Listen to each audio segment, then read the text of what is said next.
আমরা এবার শেপ টুলের ব্যবহার দেখব। আমাদের টুলবারে এখানে বেশ কয়েকটি টুল রয়েছে শেপ টুলের আওতায়, যেমন rectangle tool, rounded rectangle tool, ellipse tool, polygon tool, line tool এবং কাস্টম শেপ টুলস। প্রথমে আমরা রেক্ট্যাঙ্গেল টুল নির্বাচন করব এবং আমরা দেখব যে এটি ব্যবহার করে কিভাবে আমরা রেক্ট্যাঙ্গুলার শেপ তৈরি করতে পারি।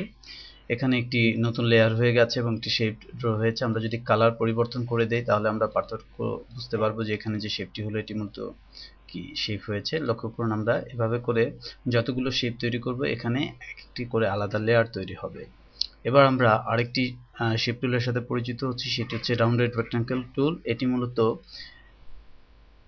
রাউন্ডেড রেক্ট্যাঙ্গেল অর্থাৎ এটি চতুর্ভুজই তৈরি করবে, কিন্তু এই কর্নারগুলো রাউন্ডেড হবে। লক্ষ্য করুন, এটি রাউন্ডেড রেক্ট্যাঙ্গেল টুলস। আমরা এর কালারটি পরিবর্তন করে দিয়ে দেখি।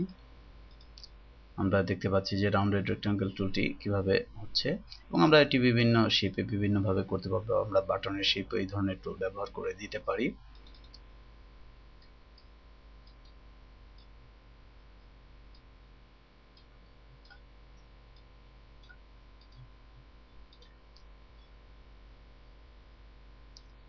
আমরা এখান থেকে কয়েকটি লেয়ারকে অফ করে দিচ্ছি আমাদের ড্রয়িং এর সুবিধার্থে। আমরা এবার ইলিপস টুলটি দেখব।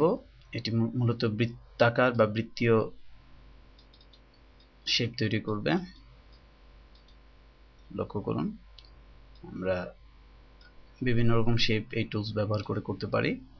এরপর পলিগনাল যে টুল রয়েছে সেটি আমরা দেখতে পাচ্ছি বহুভুজ আকৃতির 4টি বা 5টি আকৃতি। আমরা এর সাইড বাড়াতে বা কমাতে পারি। আমরা যদি এর সাইড 7 করে দেই তাহলে আমাদের এখানে 7টি বাহুর সমন্বয়ে এটি দেখাবে।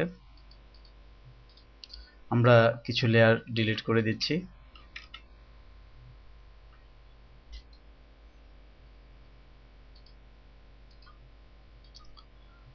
আমরা শেপটিও ডিলিট করে দিচ্ছি। এবার আমরা পলিগনাল টুলটির হয়তোবা শেপ কমিয়ে আমরা 3 করে যদি দেই তাহলে দেখব যে আমরা ত্রিভুজ আকৃতির শেপ তৈরি করতে পারছি এটি ব্যবহার করে।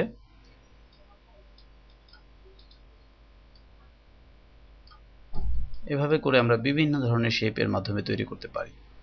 এবার আমরা দেখব লাইন টুল, যেটি ব্যবহার করে লাইন তৈরি করে করে আমরা বিভিন্ন রকম শেপ তৈরি করতে পারি।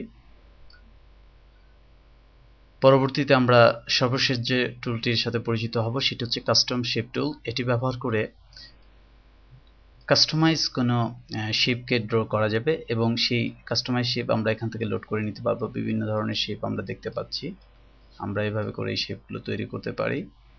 এখানে বিভিন্ন শেপ আমরা দেখছি, সেই শেপগুলো আমরা এই কাস্টম টুলসের মাধ্যমে, শেপ টুলের মাধ্যমে আমরা আঁকতে পারি।